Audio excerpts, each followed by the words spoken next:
के साथ अब आपने पूजनीय गुरु जी के अनमोल वचनों को श्रवण करना है जी। धन धन सदगुरु तेरा ही आसरा। मालिकी साजी नवाजी प्यारी साथ संगत जियो, जो भी साथ संगत ऑनलाइन जूम के माध्यम से हमसे सामने जुड़ी हुई है,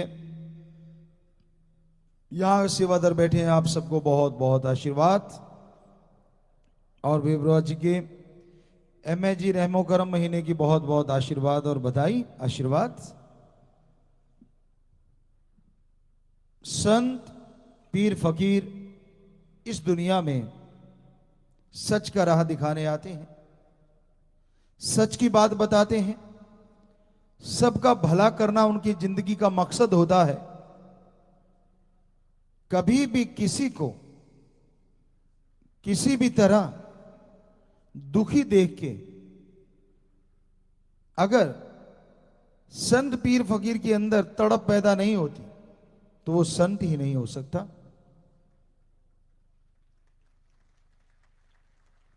रूहानी संत, सूफी संत का मतलब ही ये है, आत्मिक संत कह लें, आत्मिक मंथन करता है,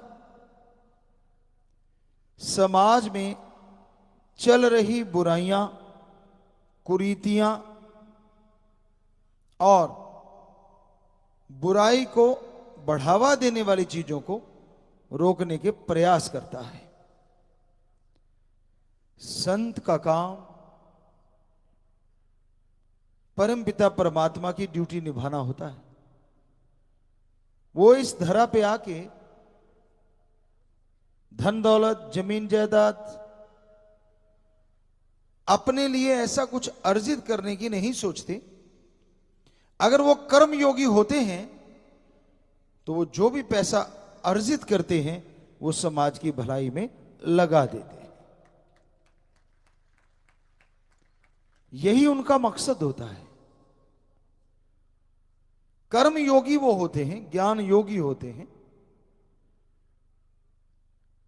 जो खुद कर्म योगी होगा वो दूसरे को ज्ञान की बात बताएगा। तो जैसे पिछली बार हम आप लोगों को बताया करते थे कि ब्रह्मचार्य आश्रम में जो संत पीर फकीर होते थे उनमें बहुत सारे ऐसे भी होते थे जो खुद कर्म योगी होते थे, क्योंकि ब्रह्मचार्य में यह सिखाया जाता है कर्म करना धर्म है और धर्म पे अमल करना ज्ञान है। सिर्फ सुनना ज्ञान नहीं है, सुन के अमल करना असली बात है। आप संत पीर फकीर के सामने बैठो, जितनी मर्जी वाह वाह करते रहो, जितना मर्जी कुछ कहते रहो, लेकिन कर्मों से अगर बुरे हो तो भोगना आज नहीं तो कल पड़ेगा। संत किसी की मान बढ़ाई में नहीं आते। आप उपमा के शब्द कह दोगे, वाहा वाही कर दोगे, तो इसका मतलब ये नहीं है कि आपने अपने गुनाह छुपा लिए और संत को बेवकूफ बना दिया।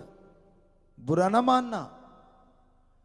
आप ओम हरि अल्लाह वाहिगुरु की किसी पाक पवित्र जगह पे जाते हो या किसी संत पीर फकीर के सामने और आप कहीं ये सोच लेते हो कि आप अपनी बातों से संतों को खुश करके कोई नियामत खरीद लोगे, ये तो आपका भ्रम है।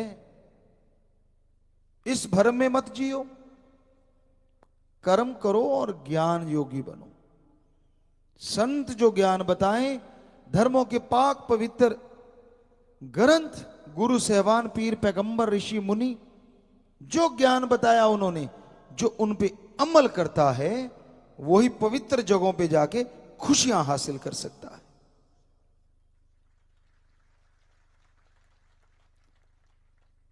वो तो अपने घर में रह के भी खुशियां ले सकता है, फिर संतों के पास जाना क्यों? आदमी माने ना माने, जब संतों के रूबरू होते हो ना आप, पवित्र जगहों के पाक पवित्र ग्रंथों के सामने नतमस्तक होते हो ना आप, तो एक पॉजिटिव वेव्स, किरणें आती हैं, स्वस्थ किरणें, जो आपको उकसाती हैं कि अच्छे कर्म करो और अपनी बुराई को निकाल डालो या मार डालो।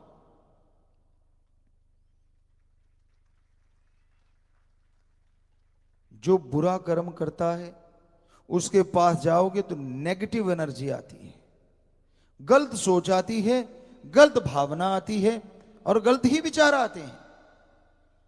और जब आपको पता है पवित्र जगहों पे आप जाओ पवित्रता के साथ ग्रहण करने के लिए, नैरो माइंड के साथ नहीं, तंग दिली के साथ नहीं, खुले दिल के साथ जाइए, तो संत पीर फकीरों के यहां से आप हर बार बहुत कुछ नया लेके जाओगे, हर बार खुशियों के खजाने पाओगे।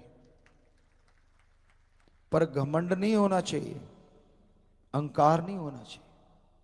क्या आप सोचते हैं सिर्फ टल्ली, शंख, नाद या बाजा बजाने से आप संत पीर फकीर या राम को खुश कर लोगे? तो हवा तो रोज टल्लियां बजाती है, जैसी तेज चलती है। गऊ के गले में टल्ली बांध देते हैं, वो भी रोज बजाती है। और पशु पक्षी होते हैं जो पालतू होते हैं, कहीं हमने देखा है बकरी के गले में बांध दी पुराने टाइमों में, भेड़ के गले में बांध दी, वो तो गब के बैकुंठ चले जाते, क्योंकि तो इतनी टल्ली तो आप बजा ही नहीं सकते। वो जब जब चलते हैं तब तब टल्ली बजती है। टल्ली बजानी है तो पहले मन की बजाओ और आत्मा से बजाओ, तो आप खुशियां हासिल कर पाएंगे, तो दया में रहमत के लायक बन पाएंगे। अपनी भावना का शुद्धिकरण करो। कड़वी बातें होती हैं लेकिन सच हमेशा कड़वा होता है।